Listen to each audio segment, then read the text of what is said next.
So let's look at some of this imagery here. On page 20, the song, the reason that it gives people trouble is it's got a lot of often puzzling imagery. The imagery of the song is it's puzzling, to say the least. Now, the reason it's puzzling, most of us live within 20 miles of this place right here. And most of us were born within 500, 1,000 miles of here, give or take. Most of us are 21st century North Americans. This was written 1,000 years before Jesus. It was written into a society that was in so many ways completely different from everything we know. And yet, in so many other ways, dealt with the same issues, which we'll see it later in the course. But the imagery in it shouldn't surprise us that it doesn't make sense to us. That's the first thing. This is what a good study Bible is for. It helps lead you along in these imagery that you may not understand, or this is what commentaries do. They say, well, let me do some background. So I wanted to do some visual commentary on parts of the song. Some of these passages, like the first one, in chapter 1, verse 9, he says, I liken you, my darling, to a mare among Pharaoh's chariots. He just called her a horse. Did you catch that? He just called her a female horse. Now, how is that flattering? Which of you ladies would want to be said, hey, babe, you remind me of a horse? Well, one, that's bad poetry, so that just would be terrible anyway. But if we look back culturally, it'll start to make more sense. So some of the suggestions, we don't know all of them. There's some imagery that's puzzling, and it can have multiple meanings. One of the suggested meanings for the mare among Pharaoh's chariots is that in ancient Near East battle, chariots were almost invincible. I mean, chariots were like modern-day tanks, or not even tanks, like whatever the equivalent is that makes an army unbeatable. If you have chariots, you're going to win the battle, unless you fight another nation that has chariots. But only big nations really have chariot armies. And so people had to get creative when they're fighting armies with chariots. One of the things that they would do is release a mare in heat among the horses of the others' chariots. Then the horses that were pulling the chariots see the mare. There's battle that way. There's a really hot female horse that way. I'm going to go that way. And they would, it was a way to get the chariots to veer. It was a way to literally turn their heads so that, and they could come and win the battle. But the underlying imagery suggestion of this is that a mare among Pharaoh's chariots is like you're a head turner. You stop things. Like when you don't just walk in a room. Like when you walk in a room, people stare, or at least I stare. That's along the lines of what may be going on there. And there's some say no, it's just because the chariot horses were decorated beautifully and all their jewels. Pharaoh's horse, the mare among his chariots was like the most beautiful of all the horses, and well-combed mane could be like her long-combed hair. Well, all this stuff is possible. These are the range of meanings. But what we do know is it is a way of praising the woman. Even if it doesn't resonate with us, it did in that culture. Another one, chapter 4, verse 1, your hair is like a flock of goats streaming down Mount Gilead. Again, lady, you got goat hair. That's not very appealing. That's not a very romantic. You're not getting swept off your feet by that if you're a 21st century North American. But if you understand the imagery of it, this is an example. It's a picture of a flock of goats.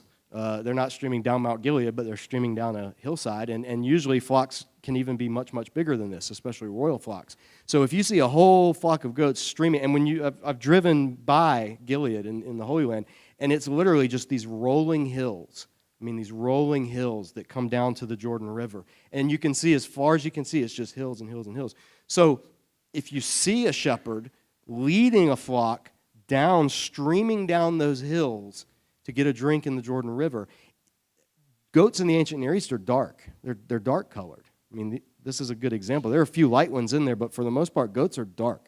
Goat hair is a dark thing, not white like cartoon billy goats that we think of, but it's dark. So if you've got these thousands of dark goats streaming down a flowing mountainside, that will look like actually waving hair, like hair blowing in the breeze, like a Pantene commercial, right? Like when they shake it and they do that thing. I can't do it, obviously. But that's the image, right? This is pre-Pantene. This is hot oil treatment or whatever commercial it is. But it's that image. Your hair, a flock of goats streaming down the mountain. So it starts to make sense. Oh, okay. He's praising her hair. And he's doing it in a way that's very image-focused, visually focused. Your teeth are like a flock of newly shorn sheep coming up from the wash. Each of them has a twin. Not one of them is missing. This is a great line. Again, sheep teeth, not the most romantic image until you start to realize what it's actually saying. On the left, there's a sheep. On the right, there's a sheep that's been shorn. What's the difference? It's whiter. What else is the difference? It's clean. What else? It's smooth. It's almost shiny, especially if it's coming up from the wash. When it's wet, it'll be shiny. It'll be glistening. It'll be white. This is before bleach, right? This is before Pantone colors. So the imagery from nature, one of the whitest and cleanest and shiniest things you could think of, a sheep, freshly shorn, coming up out of the wash. Each one has its twin. Not one of them is missing. Self-evident. She has all her teeth, right? We come to think of that as, oh, that's funny. But no, that's a real thing. In the world without dentists, in a world without floss, in a world without toothpaste, it's kind of a mark of pride if you've got all of your teeth, if not one of your sheep is missing. He's praising the beauty of her teeth. When you smile, there's some people that smile and they just have great teeth. And you're like, wow, it's a great smile. It's a multi-million-dollar industry of teeth whitening and teeth straightening and teeth replacing and caps and crowns and facades and all this stuff, because teeth it's a part of the body. It's a desirable. You want someone with good teeth, and so it's an aspirational image. It's a celebratory image. I tweeted this one today. If you follow me on Instagram, your two breasts are like two fawns, twins of the gazelle, grazing among the lilies. All right, he's talking about her boobs. Let's just get the giggles out of the way.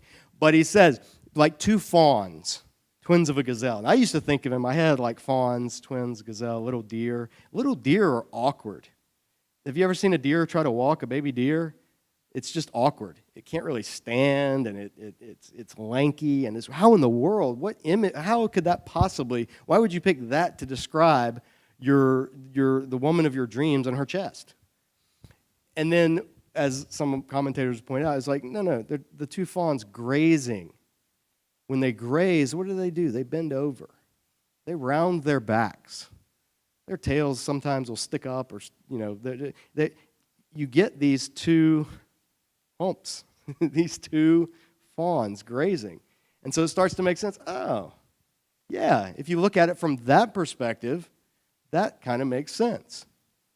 And they're brown, and they're small, and they're cute, and you just want to squeeze them. So you could get that. That's what the imagery is getting at. That's why it's written that way. There's so much, but you start to see, like, this is what it's conveying. This is, that's actually a praise. Both of them in the song talk about the other's eyes being like doves. We think of doves as white, but doves aren't white. At least most doves, and doves in the ancient Near East aren't. They're dark. They're dark colored, and they're this kind of multicolored hue. Here's two doves. This is from brown to blue to dark, like black around the wings. It's a dark image, which makes sense because people in the Middle East, for most of them, their eyes are dark. And so it's an image of this, this darkness, this shininess, this healthiness. She talks about his beard in one instance. She says his cheeks are like garden beds, so full of balsam trees yielding perfume. The type of tree that she's talking about, as an example, it's kind of similar to like what a lot of us use as Christmas trees. The prickly, I don't know what they're called in America, but the Christmas trees. And they have like kind of prickly, kind of itchy, but yet they smell good and they're soft. But that's the imagery, because unlike today, Hebrew men didn't shave their beards. In fact, it was required in the law, in the Torah, in Leviticus chapter 19. You weren't to shave your beards or cut your sideburns. So Hebrew men had bushy beards. They would put oil in their beards to make it smell good. They would take pride in their beards. They had big beards. They didn't look like this. You could say, yeah, making a comparison between their beards and these aromatic trees, well, that starts to make sense. You start to get the imagery. You start to understand. So the question then is, okay, fine. Once you've gotten some of the imagery, and we'll look at some more later because it keeps getting a little racier. But once you've gotten it, why is it so sexual? It's in our Bible. We give these to our third graders at confirmation week. You give them a nice leather-bound Bible, sign it by the pastor or the parents or both. A sweet little lady in the church usually gives it to them, pats them on the head. Well, you did it. You graduated. It's got this racy sex poem in it. Why? Why is it so sexual? Why does it have so much double entendre? All right? Double entendre is like wink, wink language. Like, oh, yeah, pomegranates, wink, wink. Like, why does it have this language? Right? Well, here's what there's a quote, and I've put in, and let me just reiterate. Throughout this course, in your workbook, we don't have time to cover all of the citations and the passages that I've put, but I've tried to cull things from really good resources and put them in so that when you go through your workbook, you can actually read these on your own and get more background on what we don't have time to cover. But I do want to point out every now and then some of them, and this one on page 20 in your book, it's by Allender and Longman. They wrote a book called God Loves Sex, and Allender is a clinical psychiatrist, psychologist, counselor, Christian counselor, and Tremper Longman is a fantastic Old Testament scholar, and they're like best friends from growing up, and so they teamed up together to write a book on sex and Christianity and spirituality, and particularly on the Song of Solomon. So it's called God Loves Sex, and it's like a chapter alternates to be like a story of this small group, and they're talking about sex, and it's just kind of traces each one's journey and how their thoughts each week after small group about what they read. And then the next chapter, Tremper will come in and actually give here's the commentary background of the song. So it's like half study of the song, half fiction, reading, counseling materials. Excellent, excellent book, and I quote from it a lot throughout this section. But this quote is fantastic. He says, the language, second paragraph, the language of arousal in erotic beauty is breathtaking. It defies any form of ascetic piety or disembodied holiness. When we fail to be aroused by the physicality of our spouse, we've turned away from being captured by God's creation. Amazingly to some, the Bible is inviting us to fantasize and begin to form categories for sexual play. The Bible does not assume that we encounter sexual arousal or stories for the first time upon finding ourselves married. Our sexuality does not lie dormant and then suddenly arise on our wedding day. We're sexual beings from birth, and we're part of sexual narratives from our first day of life, if not before. And so what Longman and Allender are bringing out in this is that the song, the reason that it's so sexual is because God knows that we're created sexual, and He wants us to be sexual beings, and He wants us to have sexual fantasies. God's not against sexual fantasies. He thinks it's awesome. He thinks it's so awesome that He ensured that an entire book of the Bible would be in there right in the middle. Like you just let your Bible fall open and you're going to land near the song. And it's an entire book that is a series of sexual fantasies. That tells you something about God. And it tells you something about the church. And it tells you something about His people. And it tells you something about marriage and the desire for sexuality and the fulfillment of sexuality, and that it's important. And so why is it so sexual? Because we are sexual. Why is it in the Bible? Because we are sexual. God doesn't give us the most powerful, primal, biological, genetic, spiritual urge and then not say anything about it. That'd be crazy. So instead, what does He do? He puts in His Word one of the most beautiful celebrations of that aspect of who we are that's ever been written.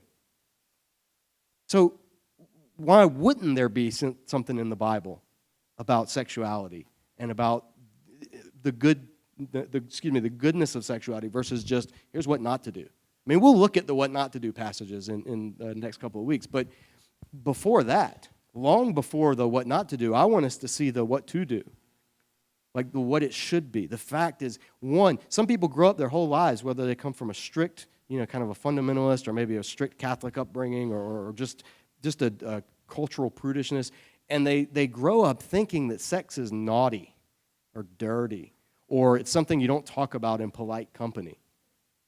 And that's just common. I mean, that's common across the religious spectrum. But it's so antithetical to how we're created as people. And it's so wrong. And it's almost a form of abuse for churches and for parents to take that mindset, especially when they're raising kids who are growing up sexually and becoming sexually aware long before they're going to get married, especially in our culture. I mean, even back in that day, marriage would come not too long after puberty, so you only had maybe a couple of awkward years, and then you're married. In our day and age, you've got I'm 37, so I've had many awkward years until married. It's becoming lengthened out. So it's imperative, it's even more imperative that we grasp what the song is teaching and then be able to pass it on to our kids. I love my parents, and they've done, all parents make mistakes, and they kind of fumble through, and they do the best they can with the first kid, and then with the second kid, they kind of tweak things, and, you eventually, maybe by the third, you get it right. But there's only two of us, so they're just stuck with that. When I was growing up, I remember as a kid, I was little. I would have had to have been in kindergarten, maybe pre-K, but I think I was in kindergarten. And I remember the road we were driving on, and I said something about so it was in Savannah. I grew up in Savannah, Georgia. And there was, my favorite store was Kmart because it had the best toy section ever when I was a 5-year-old. Like, it was just wall of He-Man and Thundercats and everything that's awesome about being a kid of the 80s. So I loved going to the toy store, and I actually told my parents, when I die, I want to be buried under the Kmart toy department. Literally told them that.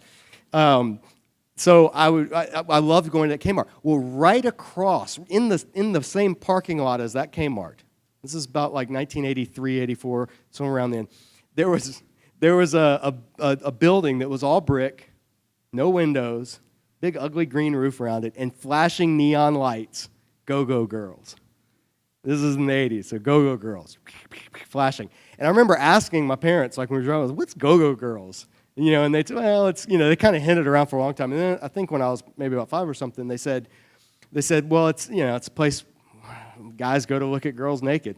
And as a kid, I was like, ugh, gross. Why would you, the obvious kid reaction. And I said, oh, those are bad people, or that's bad, something like that. And I remember my mom saying, kind of not stopping the car, but just kind of turning to me and saying, it's not bad being naked. Being naked's a really great thing, and it's actually a really beautiful thing, but it's for mother and father. It's for mom and dad. It's to, and just kind of went on. That little thing just burrowed its way into my 5-year-old head, and it's been there ever since. It's 32 years later, and I still remember that. What it did was it instilled from that youngest of age that, nakedness isn't bad. It's the context in which it's experienced that makes it right or wrong. And that's the message that we as a church, as Christians, can and should be instilling in our kids and among ourselves, is that sex isn't bad. It's the opposite of bad. It's the best. It's amazing. God loves it. But there's a purpose. It's to exist in a particular relationship. And so the song is giving that. It's teaching that. Some of the questions people ask about the song, they jump to, they'll say, well, okay, so this couple, are they even married? Because sometimes it talks about them longing for each other, and then sometimes it talks about their bed and them having sex, but then other times it's like they're not married, and then later there's a wedding later in the song. So what's going on here? Is it about just sex in general? Or, and people jump to one or the other. Because if you're a conservative Christian or if you're an evangelical Christian, you have to kind of bend over to backwards to show that they're, no, they are married, they are married. Well, in some of the scenes, in some of the sections of the song, they're not married. And it's ridiculous to think that they are married. You have to twist the text all up to make them be. They're not married in parts of the song. But the key is that last part. They're not married in parts of the song. Because this is not telling a story of an actual couple. It's not giving a narrative of a particular couple. It's a song that's celebrating that sexual longing and desire that exists even among couples, whether they aren't married yet. It depicts the raw emotions. It's a song. It's not a narrative. It's not a handbook. It's not an allegory. It's a song. So when you start asking, well, are they married? You've kind of missed the point of it altogether. It was sung in the context of marriages. It was sung in the context of celebration of the two coming together as one. In the ancient world, in Israel, you didn't. I'm trying to think of a good way to say it. The separation of sex and marriage wasn't what it is today. In the world of Israel, if you had sex, you were married. That was the act of marrying, was having sex. That's why in the laws of the Torah, if a man has sex with a virgin, seduces her, and then he has to pay the bride price to her family, and he has to give her the full rights of a wife, because what they may have thought of as a little fling in the woods, the society and God in His said, no, you have become one flesh. And so this is your spouse. So that's the view of sexual intimacy in the ancient world. Now that was the ideal, obviously. People always deviated from that. Prostitution is the oldest occupation in the world, all that stuff. People have been getting it wrong from the beginning. But that was the ideal, was that sex was the thing that actually joined you together. So an ancient Hebrew wedding, the groom would go and prepare a bridal chamber. It would be like a temporary house or something like that. And then the groom would send the groomsmen, and they would come and they would get the bride, and they would take her to the chamber. And then the groom would come, usually they were carried by their attendants, the bridesmaids and the groomsmen. They'd come, and the groom would come, and everybody else would come, and it would be a big banquet. It would be a 7-day sometimes, a 7-day feast, celebrating this coming together of these two families. But the thing that started it, the thing that kicked it off, was they'd come in the night, they'd bring them together, the couple would go have sex. They would consummate the marriage on the first night. Then came the reception. The wedding act was the sex act. And this is really gross. The parents would even keep the sheets. Yeah, right? Ugh. But the sheets, ideally, would be the proof of the daughter's virginity, because they would see the blood on the sheets from the first time that she had sex. Again, ideally and in theory, this is what was supposed to happen. Now, obviously, they deviated all the time, but that's the imagery of it. That's the thing that in the ancient Near East, the sexuality, again, what happens in the bedroom is private, but the relationship is very public. And so what the song is it kind of alternates between those. Sometimes they're alone and they're speaking to one another. And then other times there's a chorus of friends that are almost like cheering them on. In fact, in one of the most climactic scenes, pun intended, when they come together and they actually have sex, like this chorus erupts from the friends that basically says, yes, go at it. You guys are awesome. Like that's what's going on in the song. There's a cheering, there's a community celebration of this. Without voyeurism, without the watching, without the lewdness and the staring and the trivialization, but a celebration of it as it's intended to be, of its goodness. So we have to respect the language, the poetic language of the song. It's powerful. It's evocative. It brings out emotions. It communicates thought, but we don't want to press it to say more than it intends to say. It tells a story, sort of, but it's more about the feelings and the passion that are going on in that story than about the incidental details. Because the song, look at the bottom of page 21. The quote, again, from Allender and Longman. the man and the woman are intentionally not made specific characters so that those married couples who read it can identify with the characters and can be inspired to speak sensuous words to one another. Married couples benefit from reading this book together and placing themselves in the roles of the man and the woman. Just as the Lord's Prayer is a model of prayer to help us learn how to pray, so the song is a model of godly sensuality. Now, it's not a model of sex. There's no, well, I shouldn't say no, there's some, but there's not a lot of technique taught. It's not the Kama Sutra. It doesn't get into positions, but it's about sensuality. It does get into all of the emotional and the sensualness of sex, because that's the thing that will be in every culture. You see, if the Bible was tried to present a Christian Kama Sutra, then that would just be at the whims of the society. Like when certain body types are considered desirable and attractive, it'll be one way. But then, in another culture or at another point in history, different body types, different things are considered attractive, it'll be completely different. If you tie it in too closely to one culture, then it can't speak to all cultures. But at the same time, if it's completely divorced from any culture, then you get into that dualism thing we talked about last week, where it becomes, we just want to get the spiritual, the ideal, and the stuff that happens physically doesn't matter.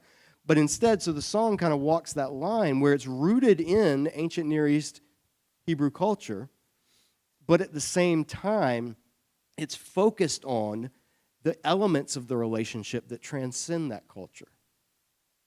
So even the praises of beauty or handsomeness or the longings of sexuality in it are still transcultural once you've understood what they meant in the original culture.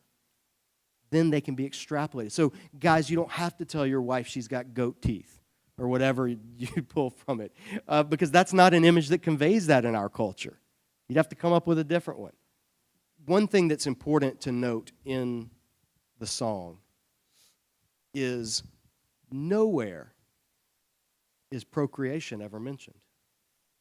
Nowhere is having children ever discussed in the song.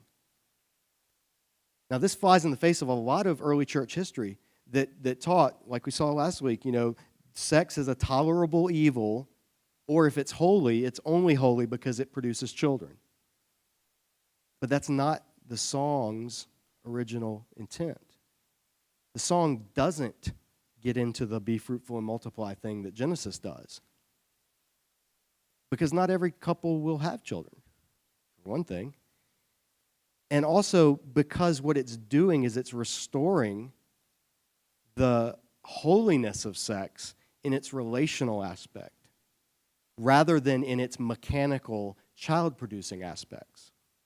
It's a voice that speaks against, in a patriarchal culture, which Israel was, it's the lone voice in Scripture that gives an unfiltered female perspective on sexuality and love and romance and marriage, and doesn't ever once talk about childbirth. Because in the ancient world, women were seen as bearers of children. That was the summation of all of your worth as a woman, how many children you bore. Israel was founded by a fight between sisters and their concubines of who could have more children with the guy whose name was Israel. And yet the song, in the middle of Israel's holy books, the most vivid celebration of sexuality in the entire Bible, in the entire world, not once mentions childbearing. I just think that's really fascinating.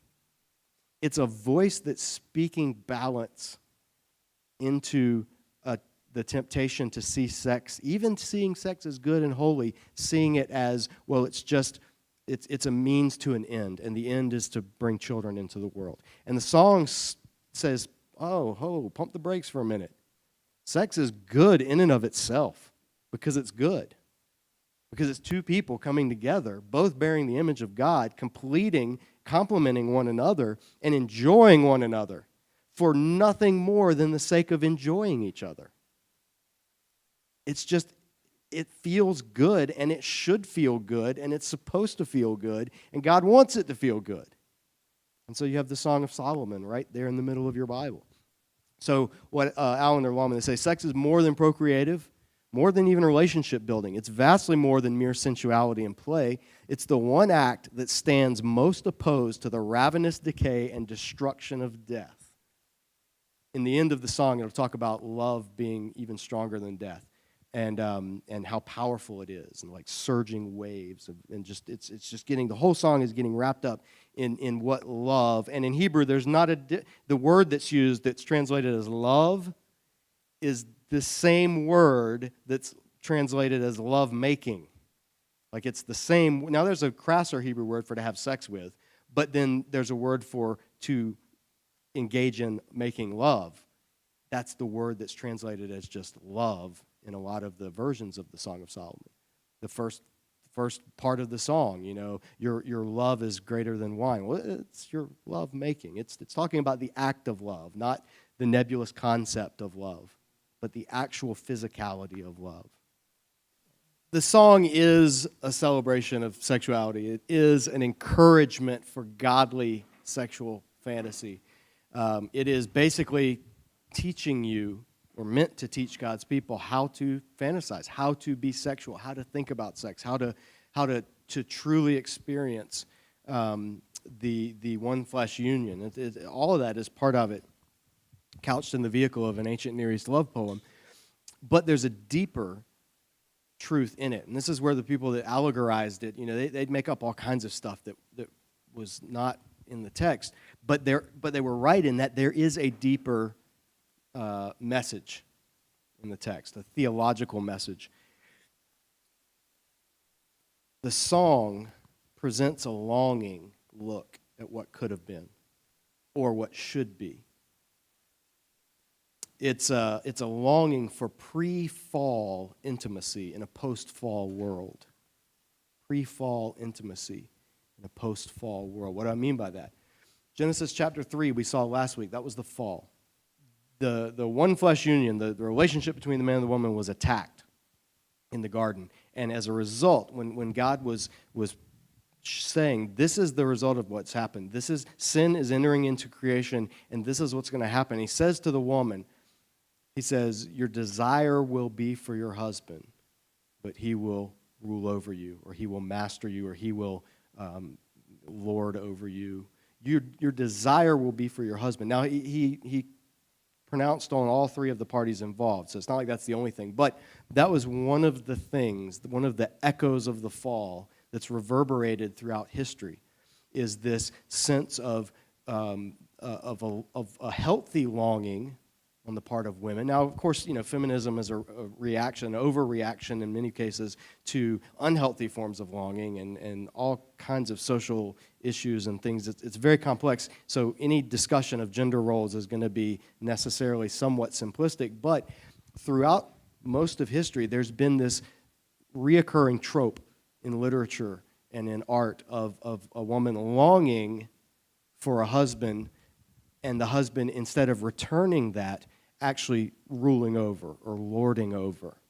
Not returning the desire or the longing, but returning the seeing her as a commodity, seeing her as property, seeing her as a servant, seeing her as not human. All of those things, and it's manifested in different cultures throughout history in different ways. But there's something there that goes all the way back to the fall. The unequalness of man and woman was not the original intent.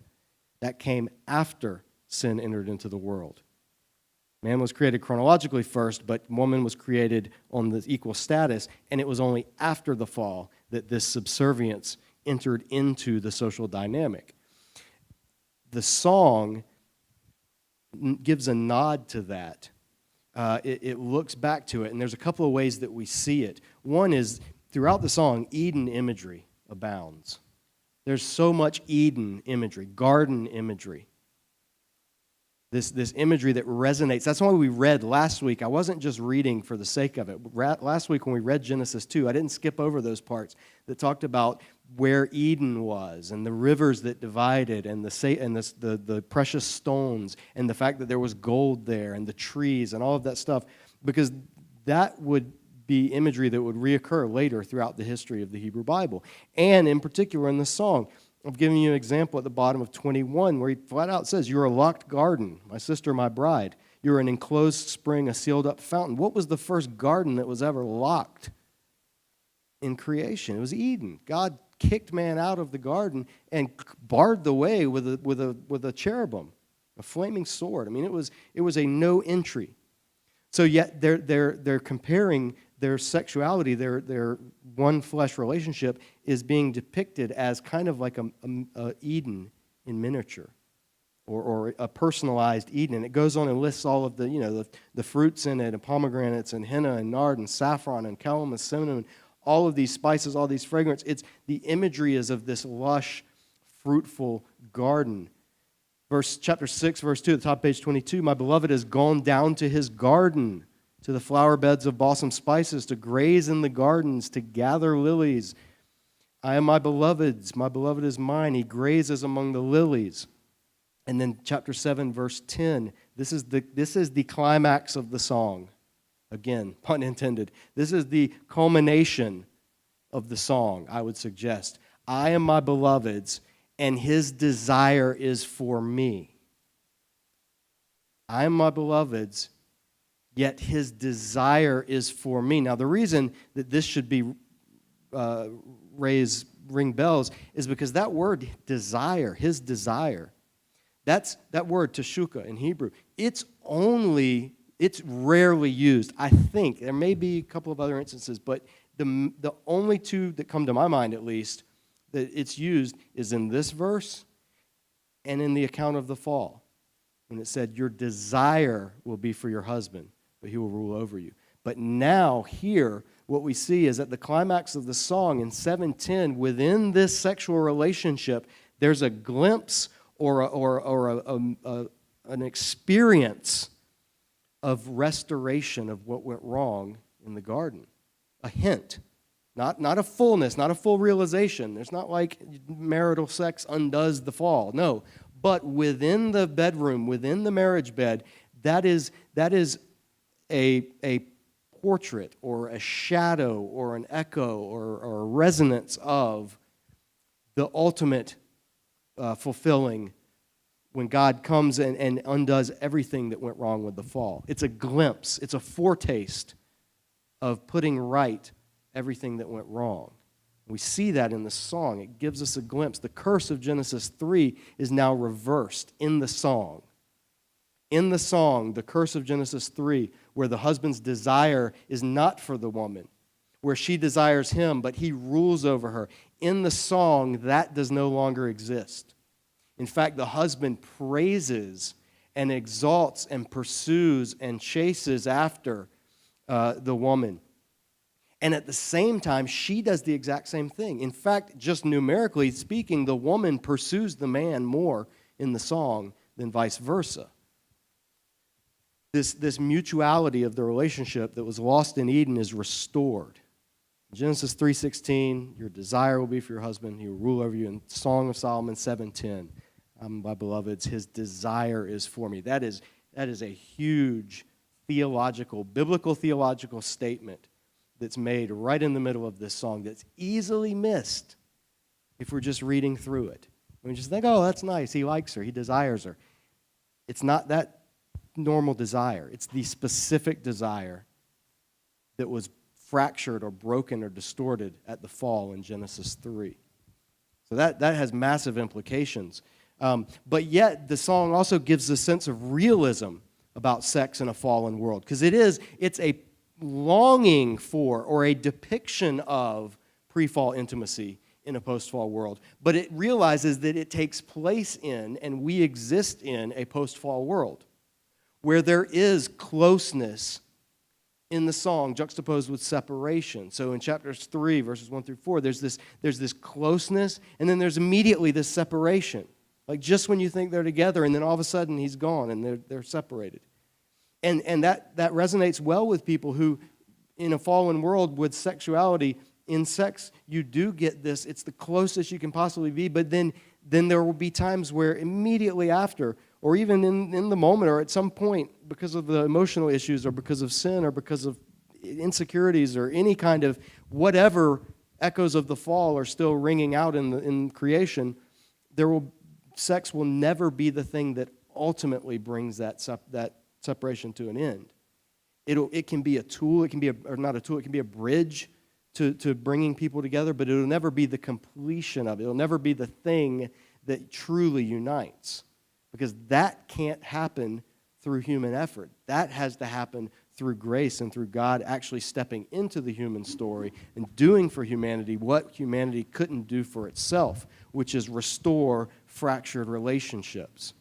That only happens through the gospel. The vertical relationship between us and God, and the horizontal relationship between us and one another. And the song preserves that. The song, it recognizes that. It realizes that there's going to be intimacy and there's going to be times of separation. There's going to be intimacy, there's going to be times of longing. Sometimes in the song they're close and they're intimate, and then immediately they're longing. She's basically crying out because of the separation that they have. So both are there within the song.